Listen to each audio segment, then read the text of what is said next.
เป็นได้บ่ได้เหงาบ่สบายอยู่เพื่อนอยู่ชานผู้เดียวนี่ บ่ บ่ได้อยากไปหาเลาะลิ้นคือแต่เก่าบ่ อืม เป็นหยังล่ะ ขี้คันเลาะ เอาขี้ข้านเลาะสุดยอดแต่เก่าล่ะคือว่าอยู่เพื่อนไปลิ้นเฮือนป้าแต้วเฮือนป้าออดว่าจังซั่นนี่วันนี้เปลี่ยนความคิดเนาะ ข้ามานี่ยังบ่ทันได้ไปเงินปองวัดติไปแล้วยังอยู่ โอ้แล้วเจะมานี่แบบว่าคนในบ้านนี่เจ้าทักทายภายในแล้วนี่ยังเลย เอาแล้ว มันเป็นอะไรความรู้สึกจังบ่ไปเลาะคือเก่าสบาย ขี้คัน พี่ข้านเอาแล้ว ร่างกายยังนั่นอยู่ได้บ่ อยู่ในการฟื้นฟูเนาะ แม่อยู่ในการฟื้นฟูถือว่าเป็นผู้ป่วยผู้หนึงออกจากอันนี้ใหม่ก็เลยบ่อยากเฮ็ดหยังบ่อยากไปไสนะ อืมสุดยอดดีแล้วมัน ที่ว่าหมู่ของเราอยู่หน้าเทิงนี่คนที่นั่นนี่ออกมาแล้วบ่ สาวสันนะ จะทันบ่ซื้อเราออกมาแล้ว ยัง ยังอยู่แล้วเป็นจะได้เราคือได้เข้าไป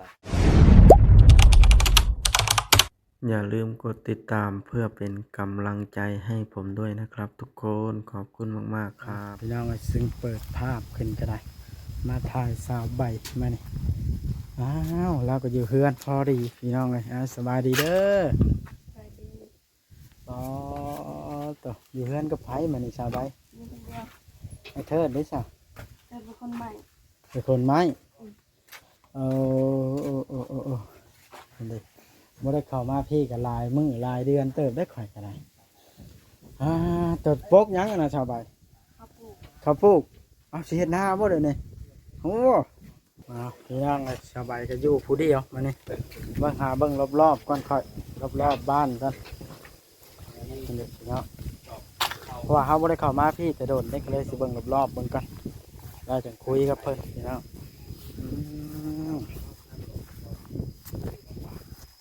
นั่นเด้พี่น้องโอ้ปลูกกมักถั่วตั้งพี่น้องเอ้ย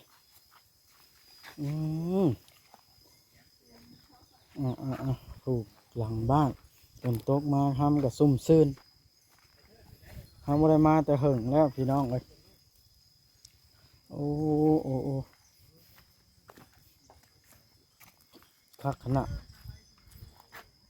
ตกลำมืนห้องน้ำบาดาลยังใช้ได้ปกติพี่น้องเลยโอ้เนาะโอ้อันนี้สิเป็นอันนั้นเด้อพี่น้องมะเขือคายเขือคนยังใช้ได้ปกติบ่น้ำนี่เบิ่งก่อนพี่น้องโอ้ยพอกระดึงค่อยๆบาทเดียวไหลจ้างแล้วพี่น้องไอ้น้ำกันโอ้ต่อมีฮัดคาดแล้วก็ตีเล็กแล้วก็ไทยพี่น้องเลยรถไทยเทิดเอาไปแก้ไหมนี่กระถังโต่งน้ำพี่น้องเลย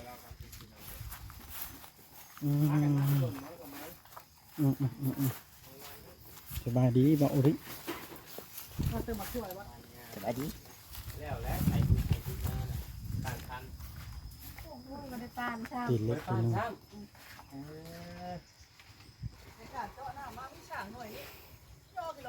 ย่อขึ้นแล้วออกรถได้ อ๋อคือกันหั่นแหล้วตัวใดก็ได้เป็นปลาแก้วข่อยย่อขึ้นเมื่อคือออกเลย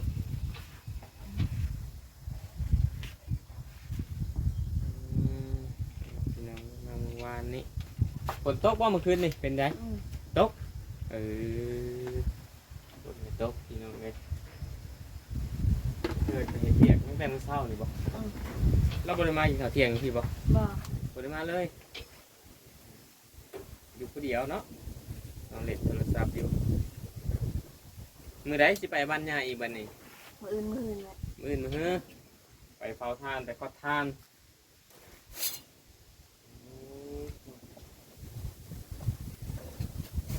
แต่มาจะพุ่นจะยังไม่ได้ไปเล่นทางไหนบ่ยังบ่ไปใส่เลยเฮ้ยสบายนี่ละพี่น้องเอ้ยเนาะวิถีชีวิตเราไบหลังจากที่เรากลับมาแต่ ศูนย์ว่าซั่นซะเรากะหมองไม่อยู่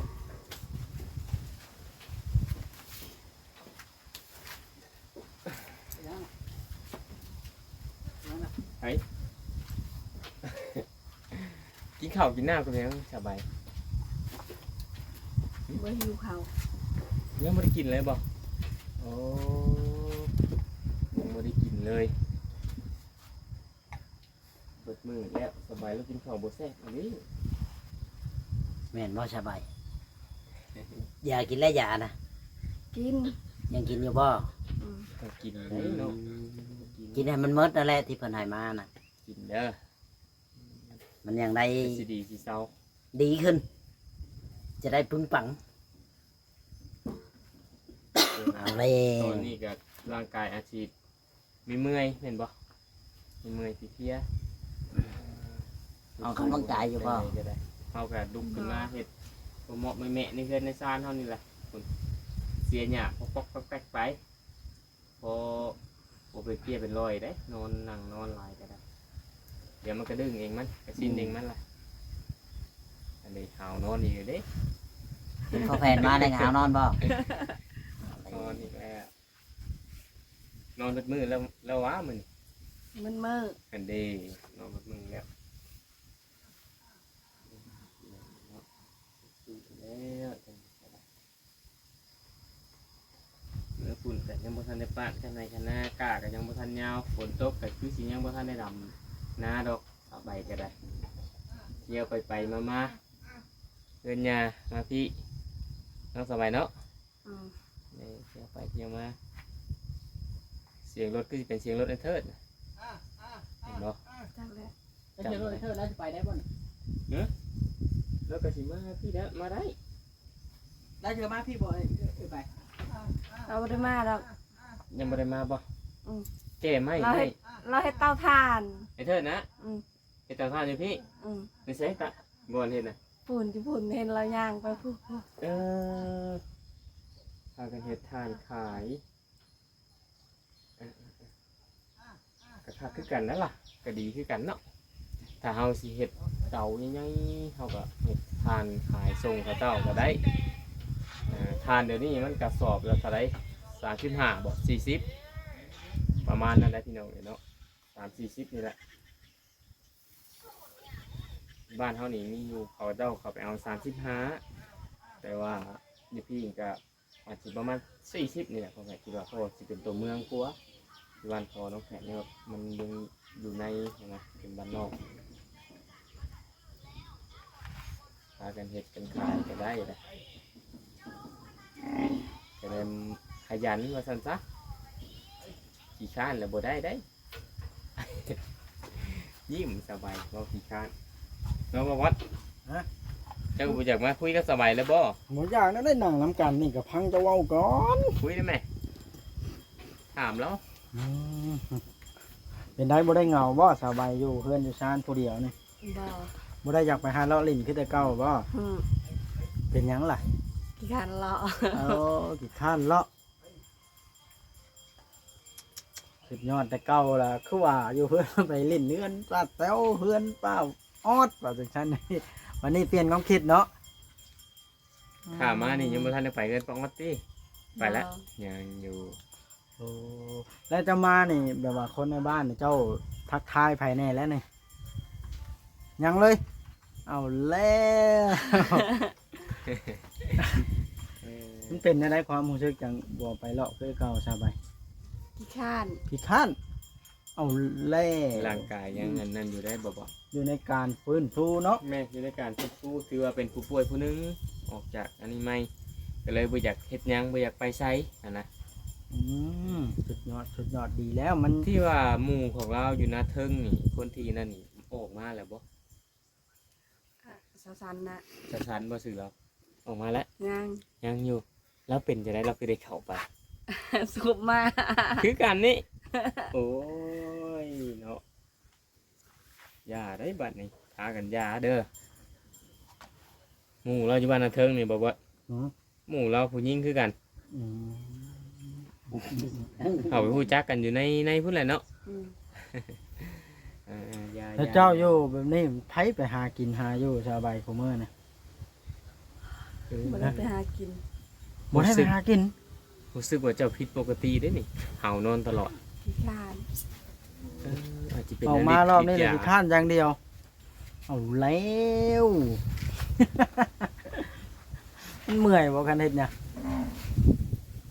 จ้างใจ เกิดให้นอนอยู่ สบาย เถิดให้นอนอยู่ ข้านหิงอยากกินลาบงัวอยู่บ่เอ้าครับ อยากอยู่ อยากกินบ่เดี๋ยวมื้อหน้าอ้ายซื้อมาชูกินเด้อ เอาดิซื้อลาบงัว เตรียมแล้วเฮา บ่มื้อใดอ้ายสิมาอ้ายสิบอกพ่อแพทย์โทรบอกเด้อ ข่อยสิช่วยเด้อบ่ว่ากับเจ้าเนาะ บ่อันเด้อมื้อนั่นเนาะ อ่ะ เรื่องบ้าง อ่า ซื้อลาบงัวมาสู่กันกินเด้ออันเอ้ยจุลีแล้วบอกนะ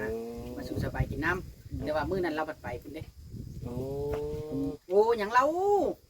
มือเจ้าซื้อข้าวน่ะบ่ เมื่อมีเวลาก่อนซะนะ ต้องมีเวลาก่อน มีเวลา ส แล้ว บายก็สิกินที่ เอา ตับ ลาบ บ่ งัวสดๆมา กินตับดิบบ่ บ่ให้แต่แท้พ่อแพทย์ซื้อบ่ให้พ่อแพทย์ซื้อเด้อแท้ กินว่าตับดิบบ่ กิน กินเด้ทื่นสบาย เจ้า เดี๋ยวสิให้พ่อแพทย์ซื้อบ่ว่า นั่นแหละบ่แพทย์บ่ได้มีเงินเนาะ บ่ได้มีเงินจะซื้อก็ได้เกาหลีแล้วซื้อเนาะ อ่า ข่อยก็บอกว่านี่สิเป็นผู้ช่วยก็ได้ ผู้เฮ็ดกิน ผู้เฮ็ดกิน ตอนเงินเหลือประมาณจักแสนละเพราะว่าเงินนั่นซื้อข้าวซื้อไผ่ซื้อหยังดิ โดยไผหุงแจ้งดีบ่สบาย อืม ติดแล้ว อืม เอามาติดที่บ่หรือว่าติดคน ติดอยู่พี่ ติดในสายหลายหลอกไฟน่ะเดี๋ยวจังเบิ่งเนาะพี่น้องเอ้ยเดี๋ยวจังเบิ่งแล้วติดโลกเดียวบ่เบาลิ เห็นได้บางจังหวัดซะเนาะ มีดอกเดียวจะได้2ดอกนี่มาติดอยู่ข้างๆนี่ก็โอ้ พอแพทย์ไปหามาแล้ว บนรถบนล่างเรานี่ก็คักอยู่ได้แล้วสบายเนาะ แล้วเราหมดไว้ได้ ก็คือร่างกายเราอันนั่นเลยพี่น้องเอ้ยยังบ่ปกติยังอันนั้นอยู่ เราคิดว่าเฮามานั่งล้มนั่งเล่นกับเรานี่เราก็ยังเห่านอนหมดๆ แต่ว่าความจำมันยังได้ปกติบ่สบายมันไผอันนี่ รอรถมันไผอันนี้ ไอ้จอย บ่จอดชาแนลอันนี้ได้สินะ พ่อแพทย์ อันนั้นได้สินะ เอาอะไร จำบ่ได้แล้ว ไผล่ะ ไผ เป่าอุลิ เบาโอลิ นี่ได้สินะ จำบ่ได้ แสดงว่าเขาจำพร้อมไปนี่เนาะ เราเว้าซื่อๆได้ ฮะ จำได้บ่เอาลองเราไหม ไอ้บอส เห็นเด้แล้วก็ตลกแล้วมีมุกของเราได้เจ้าเป็นคนถามเนาะ บัดพอฮอดเจ้าแล้วก็บอกว่าจำบ่ได้ แม่นลีบ่ แล้วก็มีมุกได้พี่น้องเนี่ยต้อง หมกอึก มุกเล่นมุกเจาะมุกหัว อยู่ใส่เนาะ ดี แต่ แล้ ว่าว พี่ บ่ น้อง พร มี เฮ FC ฮาก็จะเก่าชื่อได้บ่พรลูกหญ้าพรตอนนะ ตอนนี้นี่ FC เพิ่นอยากได้ยินแต่อันนั้นให้สบายห้องเพลงให้ฟังนี่เด้อเพิ่นว่า ว่าโด ถ้าสิห้องได้คือเก่าบ่ว่าซั่นนะแล้วห้องม่วนได้สบายห้องเพลงบ่บ่ เอา ให้ หา ข้อย เพลง ก่อนว่า แม่น โฮดถ้าแขกแล้วอายลงหน้าแม่คือเฮ็ดโจโล โอ้ยต่อ แบบบัดนี้ เตาเป็น เอาเลย ว่าเราบ่จัก อีหยังเพราะว่าร้องเพลงที่เราเคยร้องหั้นนะ แม่นเพลงแต่ก่อนนะพี่น้องเพลงอย่างนี้ที่ว่าเฮาห้องก่อนนี่เราเป็นหมดเนาะบอกว่า สิบอกว่าเสกหรือเบิดเนาะ แม่นเราห้องต่ออะไรหมดนะแต่เดี๋ยวนี้เราคือว่าหั่นแล้วเราบางทีเรา ยังเนาะ เราบ่อยากห้องบ่เราอายเราอันนี้อะนะบางทีก็ได้ เราอายว่าจ้อยว่า แม่นที่เราได้สติกลับขึ้นมาเรานี่เราก็อายแต่ก่อน เจ้าอายบ่สบาย บอ ฮะดีเราบ่ได้อาย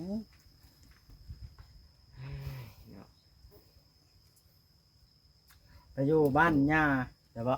แล้วมาได้จังมือแล้วมาแต่บ้านย่า มือหนึ่ง มาวานนี้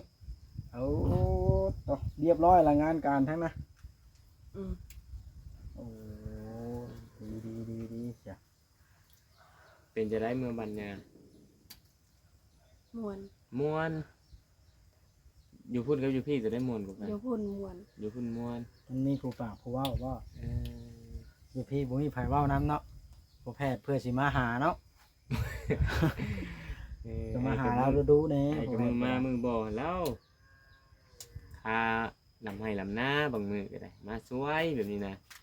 เอาสบายเพิ่งระดับหน้าซอย ให้สบายเพื่อมือลำหน้าซอย ดำเป็นบ่ เป็น สิดำได้อยู่บ่ทำงาน โบและ ยันบ่ได้ซ้ำพอน้องแผนว่า นะ ก่อนนี้ได้ว่าตอนนี้เอาพูดแล้วรอบัตรเกี่ยวเนาะบัตรเกี่ยวจังว่ากันจังเมื่อเกี่ยว เธอเรามาตัดบ่ เอาให้เทิดเมื่อตัดรถไถแล้ว หา ก็ วอี มี กล่ะ เออ หาวดูดันให้น้อง ปีนี้ต้องชวนให้เทิดเมื่อซอยปีนี้ตัดเข่าเด้คนละเครื่องกับเราเลย แม่นบ่พอลูกแผ่น แม่นถ้าบอกว่าอยากเมื่อไทยบ่เทิดก็สบายเลยเมื่อบ้านค่อย เอามาตัดบ่ เอาบัตรนั่น แล้วสบายเนาะอันนี้เท่าแล้วผู้ได้จังมาบ้านนี้เมื่ออะไรก็ได้เอ้ยนี่น้องเอ้ยนี่ครับ อืม อ้าว เออพันไว้น่ะบ่จอยบ่ หัวกันเนี่ย สบายคือ ไอ้จ้อย หัวแบบนี้ว่ะอยู่หั่นเนาะ นี่ ปกติลาวได้อันนั้นนะ หัวปกติบ่